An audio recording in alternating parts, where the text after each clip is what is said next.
నాణ్యత లేని సరుకులు, యాలకులు, కిస్మిస్లను వదల్లేదు. ఆమ్యామ్యాల కోసం అడ్డదారుల కొనుగోళ్లలో అతిపెద్ద గోల్మాల్. బిస్కెట్ గ్యాంగ్కే కాంట్రాక్ట్లన్నీ. సత్రాల్లో పాగా, స్టాల్స్ ని వదలని దగా. టీటీడీ పాలక మండలి గుటకాయ స్వాహ కథ. విజిలెన్స్ నివేదిక రెడీ. వారంలో సర్కార్కు అందజేత. టీటీడీ పాలక మండలిలో ఆమ్యామ్యాల కథలు ఒక్కొక్కటిగా వెలుగు చూస్తున్నాయి. ఏపీ విజిలెన్స్ ఆధారాలతో సహా వివరాలను బయటపెడుతోంది. మరో వారం రోజుల్లో ఈ కమిషన్ల భాగోతాన్ని సీఎం చంద్రబాబుకు అందించేందుకు అధికారులు రెడీ అయ్యారు. తిరుమల తిరుపతి దేవస్థానం టీటీడీలో జరిగిన అవకతవకలు, నిధుల దుర్వినియోగంపై విజిలెన్స్ దర్యాప్తులో విస్తుపోయే అంశాలు వెలుగులోకి వస్తున్నాయి.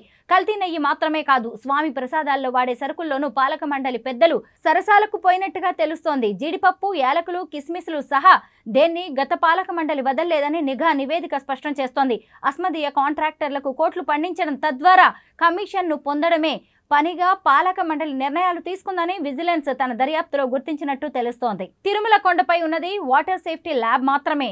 అక్కడ నెయ్యి నాణ్యతను నిర్ధారించే పరీక్షలకు కావలసిన పరికరాలు, నిపుణులైన సిబ్బంది లేరు. నెయ్యి ట్యాంకర్లలో 3 అరలు ఉంటాయి.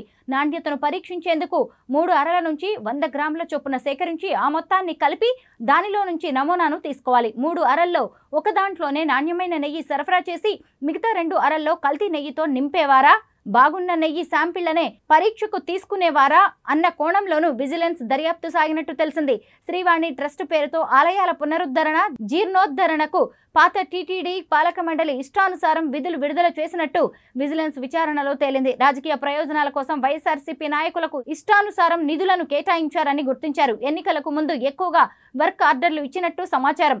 ఇతర ఆలయాలకు గరిష్టంగా 25 లక్షల వరకు ఇచ్చేందుకే నిబంధనలు అనుమతిస్తుండగా 63 ఆలయాలకు 35 లక్షల వరకు కేటాయించినట్టు తెలిసింది. నిర్మాణం పూర్తయిన ఆలయాలకు నిధులు విడుదల చేసినట్టు విజిలెన్స్ అధికారులు గుర్తించారు.